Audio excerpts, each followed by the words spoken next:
Dans cette vidéo, je vais révéler 11 secrets d'entretien d'embauche que les recruteurs ne vous diront pas, en partageant les coulisses de mon expérience.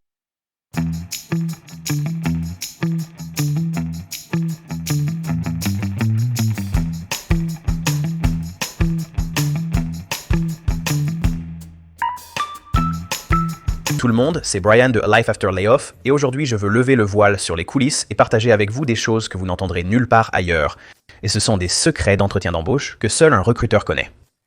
Et je vais vous dire de leur point de vue ce qu'est exactement l'affaire. Mais avant d'aller plus loin, si ce type de contenu vous intéresse, n'oubliez pas de vous abonner en cliquant sur le bouton. Vous voudrez peut-être aussi appuyer sur la cloche de notification pour ne manquer aucun contenu futur. C'est crucial actuellement si vous cherchez un emploi, afin d'obtenir ces conseils d'initié et d'avoir une longueur d'avance sur la concurrence.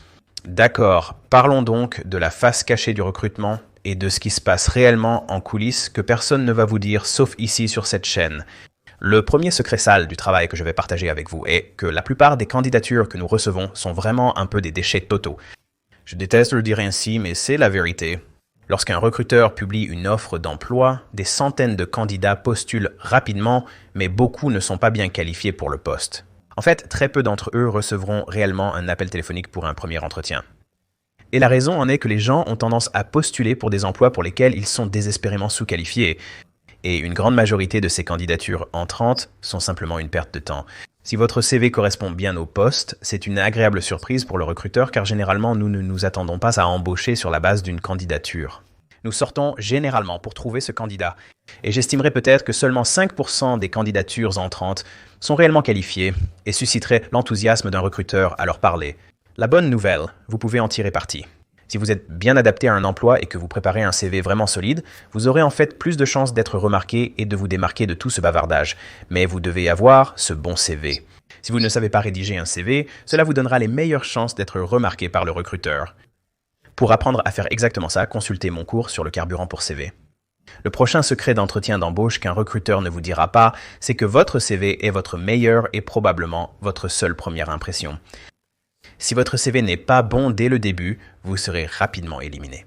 Et je dirais que vous avez probablement seulement environ 5 secondes pour capter l'attention d'un recruteur avant d'être classé soit dans la pile des oui, soit dans celle des non. Car une fois que la première impression est faite, vous n'allez généralement pas changer d'avis et modifier une candidature après qu'elle a déjà été classée ne va pas faire bouger les choses. Vous ne recevrez pas soudainement un appel téléphonique. Donc ayez un CV solide et faites en sorte que votre première impression compte. Voici un secret d'entretien qu'un recruteur ne vous révélera pas. Le candidat le plus qualifié n'est pas toujours celui qui décroche le poste. Et je parle de la meilleure personne sur le papier. Et vous pouvez regarder la personne qui a réellement été embauchée et vous vous grattez la tête et dites « mais j'étais en fait plus qualifié qu'eux. Pourquoi n'ai-je pas eu la chance de passer un entretien pour ce poste ?» Et cela se résume vraiment à qui se vend le mieux. Donc, le don de la parole est votre ami. Si vous avez réellement des compétences d'entretien, vous pouvez convaincre une équipe de recrutement que vous êtes le meilleur choix, même si peut-être sur le papier, quelqu'un d'autre l'est. Donc cela paye littéralement d'avoir des compétences d'entretien finement ajustées. Et ce pourquoi vous devez passer un entretien va changer en fonction du tour. Donc quand vous discutez avec un recruteur, vous devez vendre une chose. Lorsque vous atteignez le responsable du recrutement, c'est différent. Et puis, l'entretien avec le panel va même avoir d'autres stipulations qu'ils vont évaluer. Il est crucial de noter que si vous êtes doué pour établir un bon rapport et vous faire apprécier des équipes d'entretien, cela augmentera vos chances de réussir le processus et d'obtenir l'offre, comparé à quelqu'un de très qualifié mais qui n'est pas doué pour se vendre, est rigide et ne peut pas établir un bon rapport avec l'équipe. Alors, assurez-vous de savoir comment vous vendre à chaque tour afin d'arriver à la fin. Et vous n'avez pas besoin d'être le meilleur candidat pour y arriver. Voici un autre secret d'entretien d'embauche que les recruteurs taisent. C'est que, en général, nous savons dans les 10 premières minutes si vous allez être un bon candidat pour le poste ou non. Nous allons vous faire passer à l'étape suivante. Si vous faites le calcul, c'est généralement à la 2e ou 3e question que nous vous posons. Et nous avons une assez bonne idée, une intuition de savoir si oui ou non vous allez pouvoir passer le reste de notre entretien et cocher toutes les cases dont nous avons besoin. Il est donc crucial très tôt dans votre processus d'entretien de faire une excellente première impression, car une première impression favorable va nous aider à vous mettre dans cette pile de oui avec plus d'autorité. Si vous pataugez au début de l'entretien, il est généralement plus difficile de rattraper le temps perdu à la fin, bien que ce ne soit pas impossible. Il est toujours préférable de faire une excellente première impression dès le départ. Alors sachez ce que vous faites, venez préparer pour l'entretien et impressionnez vraiment ce recruteur si vous voulez passer au prochain tour. Voici un secret que les recruteurs ne vous diront pas. Lorsque vous arrivez à la fin de l'entretien et commencez à poser vos questions, le recruteur a généralement déjà pris sa décision. Si vous posez des questions pour clarifier quelque chose avant de prendre une décision sur l'entreprise, c'est une autre histoire. Mais là, c'est un peu trop tard. Mais si vous utilisez ces questions pour essayer d'impressionner l'équipe d'entretien afin de vous faire accepter, c'est un peu tard pour cela, car encore une fois, nous savons généralement dans les 10 premières minutes de l'entretien si vous allez être un bon candidat pour le poste. Donc mon conseil serait de A. Poser de bonnes questions. Si vous avez besoin de plus de conseils sur les questions à poser, je vous laisserai un lien vers une vidéo où je détaille 10 questions pertinentes pour votre entretien.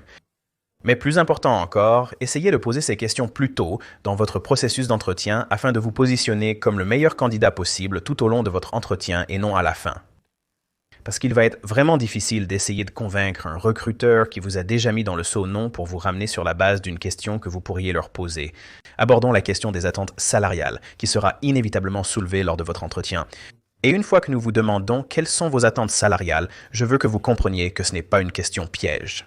Nous cherchons simplement à connaître votre attente salariale. Alors faites votre devoir de diligence et sachez comment répondre à cette question avant d'entrer dans l'entretien. Et ne pensez pas que c'est un piège qui vous amènera à accepter un salaire vraiment bas. Vous allez laisser beaucoup d'argent sur la table et ce sera un mauvais résultat pour vous. Si vous êtes confiant et compétent sur cette question, vous devriez très bien vous en sortir. Et encore une fois, sachez que nous n'essayons pas de vous piéger sur ce point. Si vous avez besoin de plus d'aide, j'ai fait une vidéo sur comment répondre aux recruteurs. Vous pourrez la trouver en cherchant sur ma chaîne. Je laisserai probablement un lien pour celle-ci également. Un autre secret de travail qu'un recruteur ne vous dira pas. Souvent, nous vous apprécierons en tant que candidat, pensant que vous cochez toutes les cases et nous plaiderons en votre faveur auprès du responsable du recrutement. Nous présenterons vos informations. Nous leur expliquerons brièvement pourquoi nous souhaitons vous recommander. Et le responsable du recrutement peut regarder votre CV et peut regarder nos notes d'entretien et avoir des questions ou des préoccupations et vous éliminer à ce stade avant même que vous ayez une chance de parler avec eux. Et c'est frustrant pour le recruteur dans ces cas parce que parfois c'est vraiment difficile de convaincre un responsable du recrutement qui a certaines préjugés ou ils ont pris une décision sur quelque chose d'arbitraire que nous ne pouvons pas contrôler. Un rejet ne signifie pas toujours que le recruteur ne vous a pas proposé ou que vous n'avez pas été considéré par le responsable du recrutement. Pour aller plus loin, beaucoup de fois, les longs délais pour vous répondre ne sont pas la faute du recruteur. Ce sont en fait des responsables du recrutement qui ne répondent pas. Et malheureusement, c'est généralement le principal retard que nous rencontrons et les recruteurs sont tout aussi frustrés que vous. Nous voulons essayer d'obtenir des retours. Plus important encore, nous voulons essayer de pourvoir un poste le plus rapidement possible car les recruteurs sont évalués sur la rapidité avec laquelle ils pourvoient les postes. Quand un responsable du recrutement n'est pas réactif et ne donne pas de retour rapidement, le recruteur devient très frustré. Il ne peut pas faire grand-chose à part harceler constamment le responsable pour qu'il prenne une décision. Et je dirais ceci, s'il y a un long délai après vos entretiens, ce n'est généralement pas bon signe car cela signifie qu'ils interviewent d'autres personnes ou qu'ils sont indécis. Parfois, ils sont un peu occupés et ne peuvent pas s'en occuper tout de suite, mais presque toujours, ils ont d'autres candidats qu'ils veulent éliminer en premier.